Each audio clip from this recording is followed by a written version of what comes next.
నిజంగా మోడీ గారు మూడోసారి ప్రధానమంత్రిగా గెలవడం నాకు చాలా ఆనందంగా ఉంది.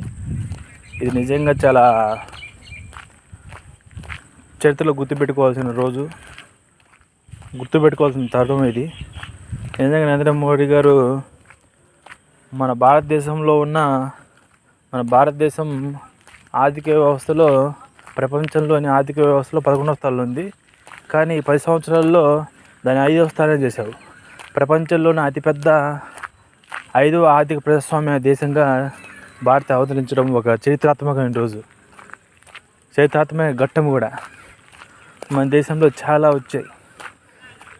చాలా ఆవిష్కరణలు వచ్చాయి. మోడీ వచ్చిన తర్వాత చాలా సంస్కరణలు వచ్చాయి. One nation one student ID, one nation one election, one nation one legislative platform, one nation one law, one nation one permit, one nation one registration, one land registration, one nation one urea, non urea, మరియు దాంతోపాటు one nation one tax, GST, one nation one grid, తర్వాత one nation one ESI number, తర్వాత ఇలా ఎన్నో సంస్కరణలతో GST మనకి పెట్టిన తొలినాళ్ళలో 2014-2015లో GST పెట్టిన మొదట్లో 35,000 కోట్లతో స్టార్ట్ అయిన జిఎస్టీ ఈరోజు దాదాపు 1,73,000 కోట్లు దాటిపోయి 1,86,000 కోట్లు చేరువైంది. ఇది నిజంగా జిఎస్టీలో ఎన్నో కీలక అప్డేట్స్ చేశారు. ఎలాంటి నకిలీ ఇన్వాయిస్లు దరిజాపకుండా పూర్తిగా జిఎస్టీని అప్డేట్ చేయడం జరిగింది.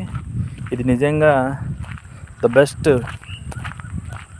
GST policies in the world of 2024. జిఎస్టీని ఈ రకంగా నకిలీ ఇన్వాయిస్లు లేకుండా మొత్తం 2014 నుంచి మొత్తం అప్డేట్ చేసుకోవడం వల్ల స్టార్టింగ్లో వచ్చిన 36,000 కోట్ల, నెలకు వచ్చిన జిఎస్టీ వచ్చిన 36,000 కోట్ల నుంచి జస్ట్ ఇప్పుడు 2024 చూసుకుంటే 1,83,000 కోట్లు దాదాపు ఈ మొత్తం రెవెన్యూ జిఎస్టీలో వసూలు కావడం ఇది ఒక గొప్ప చరిత్రాత్మకమైన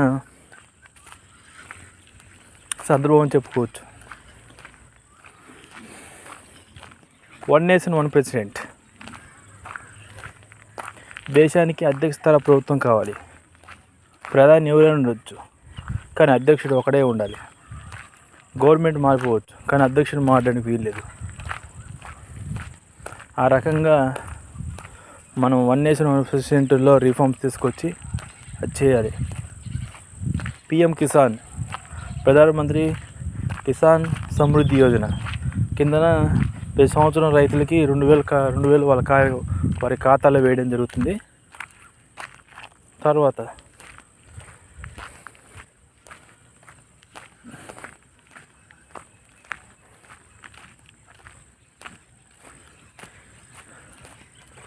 మోడీ 3.0 వచ్చాడు. మోడీ వరుసగా మూడోసారి ప్రధానమంత్రి అయ్యారు. ఇది నిజంగా చాలా గర్వించదగిన విషయం.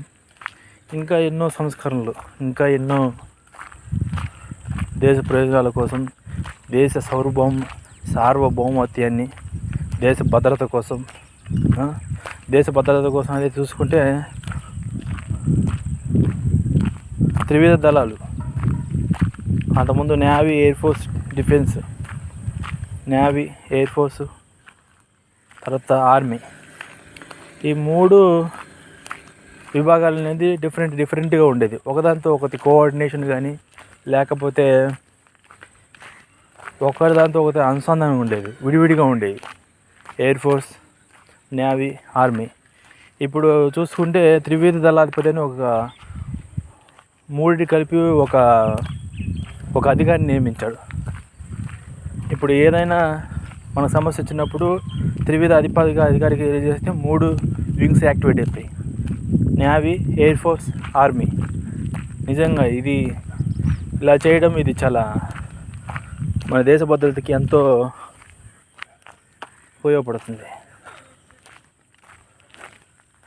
Okay friends.